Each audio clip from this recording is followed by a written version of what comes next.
रुको, तुमने 16 GB RAM वाला लैपटॉप लिया, सबसे महंगे वाला, सबसे बढ़िया वाला, सोचा कि अब कभी स्लो नहीं होगा। लेकिन 3 महीने बाद लैपटॉप वही पुराना लगने लगा। ऐप्स खोलने में भी टाइम लगता है, विंडोज़ हैंग होता है। तुम्हारा 16 GB रैम स्लो नहीं है क्योंकि वो सिंगल चैनल पे चल रहा है। तो आज मैं तुम्हें CPU Z सॉफ्टवेयर से लाइव चेक करूँगा तुम्हारा लैपटॉप सिंगल चैनल में है या ड्यूअल चैनल। चलो सॉफ्टवेयर खोलते हैं, मेरे साथ चेक करो। पहले समझो single channel vs dual channel. तो मैं समझाता हूँ तुम्हें dual channel vs single channel. तो सिंगल चैनल का मतलब होता है एक ही रैम, इसको रैम बोलते हैं, और एक ही रैम जो 16 GB की रैम, ठीक है। डेटा एक ही रास्ते, इसका मतलब होता है कि डेटा एक ही रास्ते से आता है, मतलब कि आपका डेटा जो आता है वो एक ही रास्ते से आता है, ठीक है। जैसे एक ही लेन वाला रोड, समझो ये प्रोसेसर से डेटा, जो प्रोसेसर को डेटा मिलता है तो एक ही लाइन से आपका आ रहा है, ठीक है।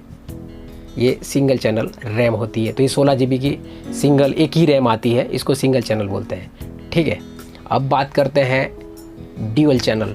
तो ड्यूअल चैनल में 2 रैम लगी हुई होती है, 8 GB की और दूसरी 8 GB की, दो 8 GB की लगती है। मतलब कि डेटा 2 रास्तों से आता है। ड्यूअल चैनल का मतलब होता है 2 रैम जो 8 GB की, और सिंगल चैनल का मतलब एक रैम वो भी 16 GB की। तो एक ही रास्ते से मतलब डेटा ट्रांसफ़र होता है, यहाँ पे 2 रास्ते से ट्रांसफ़र होता है। तो अब आप ही मुझे बताइए, तो यहाँ इस लाइन पे गाड़ियाँ स्पीड से चलेगी या 2 लेन पे गाड़ियाँ स्पीड पे चलेगी, वो मुझे बताएं, कमेंट में बताएं। अब आपके लैपटॉप के अंदर सिंगल चैनल रैम है या ड्यूअल चैनल, तो हम सॉफ्टवेयर थ्रू चेक करेंगे, ठीक है। तो आपको क्या करना है, अब चेक करते हैं तुम्हारे लैपटॉप में सिंगल चैनल है या नहीं है। तो हम चेक करने के लिए एक सॉफ्टवेयर इंस्टॉल करेंगे, ठीक है। तो सबसे पहले CPU Z सॉफ्टवेयर डाउनलोड करो। यहाँ पे देखो मैं करता हूँ, आप मुझे फॉलो करो और आप भी करो मेरे साथ। गूगल सर्च पे जाना है आपको और CPU Z डाउनलोड पर सर्च करो। ऑफिशियल वेबसाइट से डाउनलोड करो, cpuid.com, ये इसकी ऑफिशियल वेबसाइट है, यहाँ से आप डाउनलोड करो, इंस्टॉल करो। मिनिमम 2 मिनट लगते हैं। अब देखिए इंस्टॉल हो रहा है, थोड़ा फास्ट मैं फॉरवर्ड कर देता हूँ। ये सॉफ्टवेयर फ्री है, सेफ है और 2 मिनट में इंस्टॉल हो जाता है। तो रुको, मेरा इंस्टॉल हो रहा है, तुम भी खोलो, अगले स्टेप में चेक करेंगे। तो मेरे साथ ही तुम चेक करो, तो तुम भी इंस्टॉल करो और हम साथ में ही चेक करते हैं। मेरे साथ आप मुझे फॉलो करो और चेक करो, ठीक है। अब CPU Z में चेक कैसे करते हैं, अब CPU Z में चेक कैसे करेंगे। तो CPU Z इंस्टॉल हो गया। अब CPU Z ओपन करो। अब मेमोरी टैब पर क्लिक करो। यहाँ देखो चैनल के आगे क्या लिखा है, सिंगल लिखा है। प्रॉब्लम यही है, तुम्हारा 16 GB रैम स्लो चल रहा है, तो ये प्रॉब्लम यही है। अगर ड्यूअल लिखा होता तो सही है, तुम्हारा रैम फास्ट चल रहा है। 16 GB रैम है फिर भी सिंगल चैनल रैम है, मतलब पूरी परफॉर्मेंस वेस्ट। तो अब देखो सिंगल चैनल और ड्यूअल चैनल में कितना फ़र्क होता है, तो मैं ग्राफ से आपको दिखाता हूँ। देखिए गेमिंग, यहाँ पे गेमिंग FPS देखते हैं तो सिंगल चैनल में 60 FPS, 16 GB की एक रैम अगर लगी होगी आपके PC में तो 60 FPS पे आपका रैम चलेगा। अगर वहीं 16 GB रैम पर 2 अलग अलग ड्यूअल चैनल में लगी है 8 GB की, तो 70 से 75 FPS तक आपका गेम में FPS के साथ चलेगी।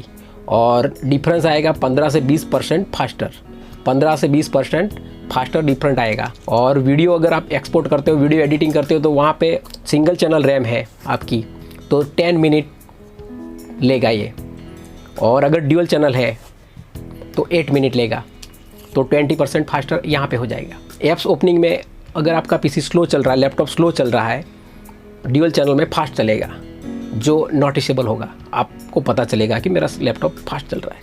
विंडोज़ जब चालू करते हैं तो विंडो बूट होता है, और जब चालू होता है उससे जब चालू पूरे प्रॉपर रन हो जाता है और प्रॉपर उसका डेस्कटॉप विंडो आ जाता है, तब तक मैं इसके अंदर से 20 से, जो नॉर्मल लैपटॉप है तो 20 सेकंड लेगा, जो सिंगल चैनल वाला रैम होगा तो मिनिमम, जो आपका फास्ट में फास्ट है तो 20 सेकंड से 30 सेकंड के अंदर ऑन हो जाएगा।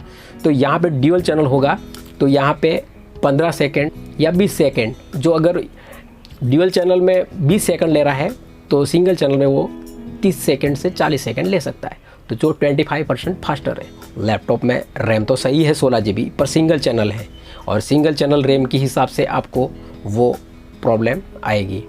तो CPU Z खोलो, चेक करो, कमेंट में लिखो तुम्हारा सिंगल चैनल है या ड्यूअल चैनल। अब बात करते हैं इसका सॉल्यूशन क्या है। सिंगल चैनल से ड्यूअल चैनल कैसे बनाएं, इसका सॉल्यूशन क्या। लैपटॉप ओपन करें और दूसरी रैम लगाए। अब सॉल्यूशन सिंगल चैनल से ड्यूअल चैनल कैसे बनाएं, तो यहाँ पे देखिए ये लैपटॉप का बॉटम कवर खोलो, देखो कितना रैम स्लॉट है। अगर एक स्लॉट में रैम है 16 GB की तो दूसरी रैम स्लॉट में 16 GB लगाओ। और ये नहीं करना है तो आपको 8 GB की रैम अंदर लगी हुई, तो 8 GB की 2 रैम लगा दो तो 16 GB हो जाएगी। 8 GB है तो 8 GB दूसरी लगा दो तो हो जाएगी, तो ड्यूअल चैनल मोड एक्टिव हो जाएगा। दोनों रैम स्टिक सेम स्पीड की होनी चाहिए। तो अब मैं एक चीज़ आपको दिखाता हूँ। अब इसको आपको क्या करना है, ये एक रैम है तो दोनों रैम स्टिक सेम स्पीड की होनी चाहिए। तो ये DDR4, ये रैम है DDR4 3200 मेगाहर्ट्ज़ की, DDR4 और 3200 मेगाहर्ट्ज़ की रैम है। तो same to same DDR4 3200 megahertz की, दूसरी रैम यही मेगाहर्ट्ज़ की होनी चाहिए। जैसे कि यहाँ पे DDR4 में 3200 मेगाहर्ट्ज़ 3200 मेगाहर्ट्ज़ लिखा हुआ है, तो यहाँ पे भी मुझे यही 3200 मेगाहर्ट्ज़ वाली सेम रैम लेनी है। कंपनी से मतलब नहीं है, इस कंपनी सैमसंग की हो, हाइनिक्स की हो, इससे कोई फ़र्क नहीं पड़ता, पर वो फ्रीक्वेंसी सेम होनी चाहिए। मैं रिकमेंडेड करता हूँ कि सेम ब्रांड होनी चाहिए, पर अगर नहीं मिल रही है तो कोई बात नहीं, इसकी ये फ्रीक्वेंसी आपको मैच करनी है। लैपटॉप वारंटी चेक करो, कुछ लैपटॉप में अपग्रेड अलाउ नहीं होता है। अगर बजट कम है तो 8 GB की 2 स्टिक लगाओ, 2500 में मिल जाएगी। अपग्रेड करने के बाद CPU Z में ड्यूअल दिखाएगा, फिर परफॉर्मेंस आप चेक करो। मेरी इस तरह की वीडियो आती है तो लाइक करो, शेयर करो, सब्सक्राइब करो। अगली वीडियो में मैं बताऊंगा आपको SSD 90% फुल होने पर क्या होता है। लाइक करो, शेयर करो, सब्सक्राइब करो। हम मिलते हैं नेक्स्ट वीडियो में, तब तक के लिए जय हिंद, जय भारत, नमस्कार।